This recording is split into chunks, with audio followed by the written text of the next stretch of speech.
Oi, pessoal. Vocês acham que o Brasil está perdendo a guerra contra o crime? Quero saber da opinião de vocês nos comentários. Eu vou juntar a tua pergunta com um elemento que eu não respondi da pergunta anterior, que eram dos salários dos policiais que são completamente caóticos ao redor do Brasil. Certo? Você desculpa eu juntar, mas é que é importante. Mas só faço mais uma ressalva aqui. O Brasil é um país onde um juiz ganha de 11 a 13 vezes mais que um policial. Não existe nenhum país no mundo nem parecido com isso. É o maior obstáculo entre um judiciário e um agente de polícia ostensiva ou agente de polícia judiciária. Isso tem que ser corrigido, viu? Mas com certeza. Sem contar os penduricalhos, né, Pimentel? O penduricalho eu acho que o Dino acabou com essa porra agora, né? Vamos ver. Vamos ver. Eu acho que assim, por incrível que pareça, também eu tô fazendo agora o parênteses do parênteses, o Flávio Dino, o saldo dele por enquanto é positivo no STF. Disso, ele tá indo pra cima das emendas e ele tá indo pra cima desses penduricalhos. Exato. Tanto que eu, como presidente da República, vou usar o Dino nesse sentido institucional de maneira muito, muito frequente. Quero destruir os modelos de emenda como tem e os penduricalhos precisam ser resolvidos. É que o que acontece no Brasil é que a polícia militar, vamos começar, a polícia militar ela tem um status institucional diferente por ser militarizada, então não consegue pleitear os benefícios como a Polícia Civil consegue, e não estou falando aqui que a Polícia Civil está fazendo algo errado, só que tem um caos regional. Estados que não são capazes de se sustentar do ponto de vista financeiro, eles vivem de recursos que vêm de outros estados e eles pagam por vezes salários maiores. Para não falar só de policial, o professor no Maranhão ganha mais do que o professor em São Paulo. Agora, como vai o Maranhão no ranking de IDEB quando eu comparo com São Paulo? Um policial no Maranhão, tenho quase certeza, me corrijam, mas quase certeza que ele ganha mais do que um policial em São Paulo. Bem provável. Um policial civil no Pará ganha mais do que um policial civil em regiões mais desenvolvidas. O policial civil do Amapá é o mais bem pago do Brasil hoje. Eu acho isso, desculpa, um absurdo. Sim. É um absurdo, é um desrespeito. Primeiro, os resultados apresentados nessas regiões, em termos de enfrentamento ao crime, são menores. Índice de mortalidade, etc. são 2.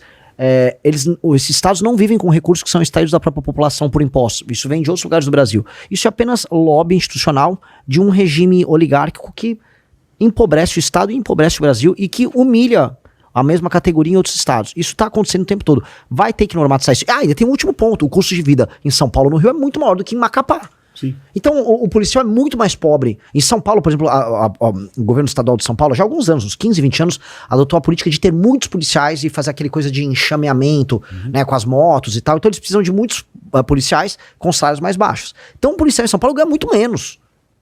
E aí tem muitos elementos, por exemplo, ele ganha menos, então ele vai morar num bairro mais humilde que é controlado pelo crime.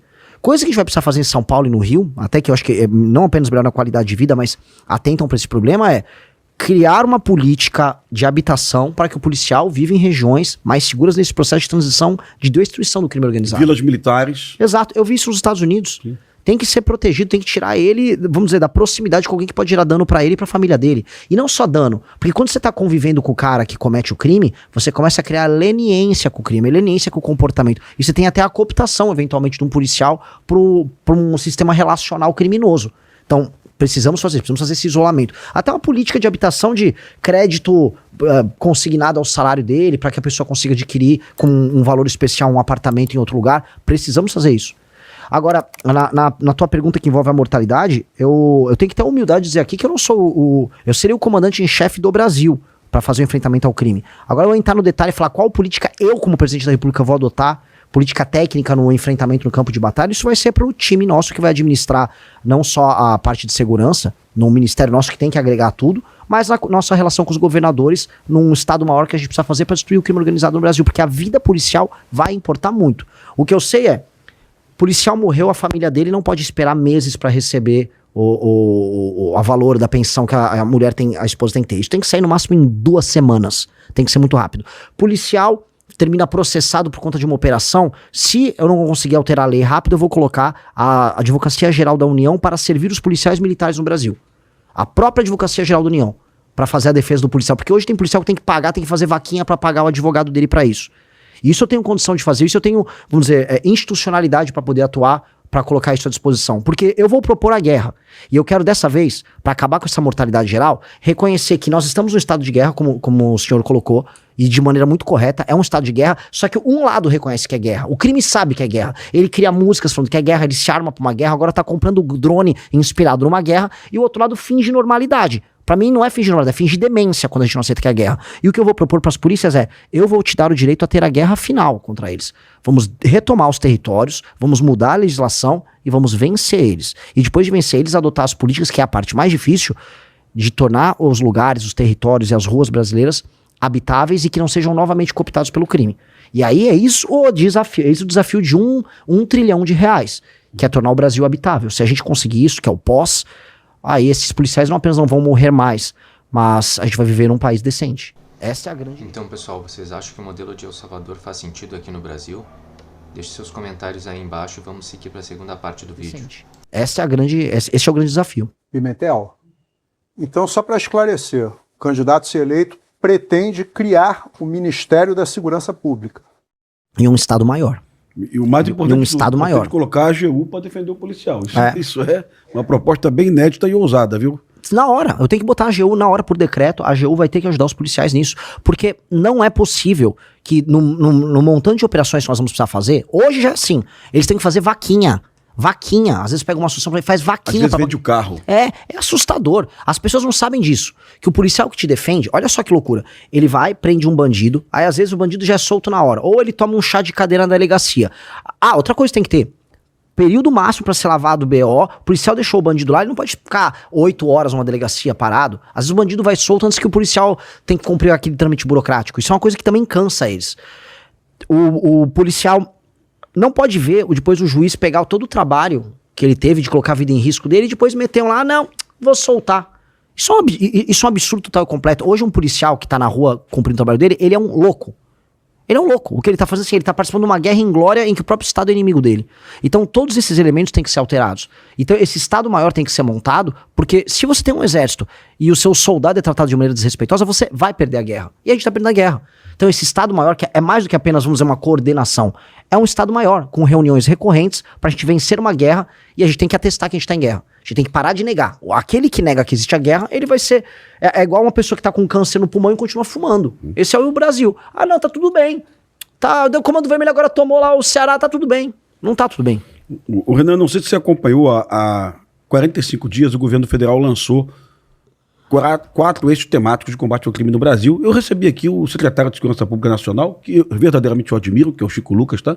Ele veio do Piauí. Piauí é um estado que inovou muito na segurança pública. Esse projeto de recuperação de celular, hoje imitado, copiado por 27 estados da federação, começou no Piauí. Lá tem redução de homicídio e eu recebi ele aqui. Gostei do papo com ele, foi um papo muito franco. E nós conversamos sobre os eixos temáticos que o governo federal escolheu. Follow the money, Faria Lima, buscar o dinheiro do PCC na lavagem, né? Obstacular a chegada de fuzis nas capitais, não tem como não gostar disso. Quanto mais a PRF trabalha na rodovia, mais seguro vai estar uma favela no Rio de Janeiro, a periferia de São Paulo. A questão que envolve equipar presídios, 120 presídios no Brasil com bloqueadores de celulares. E, por último, o governo federal fala da resolução de homicídios, que o Cajueiro colocou isso aqui. Equipar os IMLs, os Institutos Médico Legal, né? E equipar também as divisões de homicídio para elucidar mais homicídios. No final, o governo federal não fala do que mais impacta a periferia no Brasil, que você está vendo, você está visitando, que é o domínio territorial. É a barricada, a pichação do CV. Eu não sei porque o governo federal deixou para trás isso. Eu até tenho algumas teorias sobre isso. Talvez a esquerda brasileira entenda como recuperação de território, operação de alta letalidade, não necessariamente uma coisa tem a ver com a outra. Mas não sei se você conhece esses eixos. Eu só condeno esses eixos temáticos pela ausência da recuperação do território. Eu gosto de tudo. Mas quando o governo federal fala que recuperar o território não é uma prioridade, né? Isso me preocupa muito.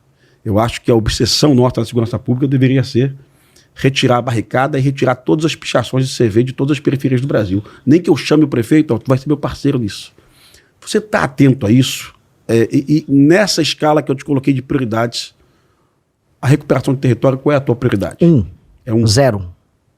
Dia seguinte. Dia seguinte, porque assim, o presidente da República, ele tem como dever, junto com as Forças Armadas, zelar pela integridade do território nacional. Portanto, eu vou estar a partir do dia 1, assumindo o mandato, em descumprimento do meu papel como presidente, ao não zelar pela preservação do território. Então é obrigação e tem que ser uma obsessão. Eu vou falar porque que eu ponto a ponto, quando eu pego essas prioridades, eu concordo com elas. Só que elas partem sempre de uma premissa, e essa é a premissa que vai na questão território. É a premissa assim, que eu vou enfrentar o topo da cadeia alimentar, a Faria Lima. Não, por que não entram com fuzil na Faria Lima? E aí esquecem o outro lado, que é o lado ideologicamente conveniente pra eles. Eles gostam da tomada do crime organizado na favela. Eles enxergam isso como um elemento fundante da ideia de luta de classe. Há muito tempo se discute isso. Foi discutido agora por parte do PSOL trazer o Oruan como candidato, porque eles falaram, olha como o Oruan tá sublevando as massas na favela. Pô, o Oruan é do Comando Vermelho. O MC postou do Comando Vermelho. Então, eles acreditam nisso. É uma crença verdadeira. E em muitos estados, eu vou tomar processo e condenação de novo, em muitos estados, a relação é total. Então, assim, pô, vou falar aqui, o Eumano lá no Ceará, eu vou tomar outra condenação justiça do Ceará, o Eumano no Ceará, ele é conivente, pra dizer o mínimo, com a tomada territorial, e depois os candidatos dele fazem campanha nessas regiões. O prefeito lá de Santa Quitéria, que era ligado ao Comando Vermelho, é aliado dele, era aliado, que depois foi afastado, mas era aliado dele. O Lula veio aqui e eu vou profetizar, provavelmente o Lula vai fazer campanha em favelas controladas pelo Comando Vermelho. Aí depois eles falam, não, porque a gente tá fazendo uma operação utilizando muita inteligência. Eles adoram usar o termo inteligência. Muita inteligência pra pegar com o COAF, pra pegar o PCC e tal. Tô junto, vamos fazer isso. Agora, você não vai conseguir desmontar a operação do PCC só com isso. Você vai ter que retomar o controle do Porto de Santos e retomar o controle territorial da Baixada Santista. Baixada Santista, pra quem tá nos ouvindo, é igual aqui no Rio. É o tipo de ocupação similar, montanhosa, favela, montanha, fuzil. Mata Atlântica. Exato, é igualzinho. Então, vai ficar falando, sai, não, vou pegar aqui, eu vou pegar o Bitcoin do cara. Não vai pegar só o Bitcoin. Assim como vai precisar ir lá na fronteira com Bolívia e com Paraguai, resolver a entrada não só do fuzil, mas da droga. Porque ali, por exemplo, que o PCC, ele é brabo, né? Essas brigas pra pegar o controle nas rotas de fronteira, ele é brabo. Então, vai ter que fazer isso. Só que eles convenientemente não entram nesses assuntos. Assim como eles convenientemente não entram na questão da cultura do tráfico na favela, da cultura de pobreza da favela e da transformação da favela numa espécie de uma fortaleza ideológica do inimigo. Então eu só acho conveniente ele falar isso. Porque eu concordo pontualmente nisso e vamos aplicar. Vambora. Mas ocupação territorial e a libertação daquelas pessoas, daquela subcultura horrorosa, vai ter que ser feito também. Perfeito. Cajueiro. Pergunta? Tem sim, inclusive eu quase interrompi porque eu estava gostando do que foi falado, né? Curte Oruan, Cajueiro? Curte Oruan?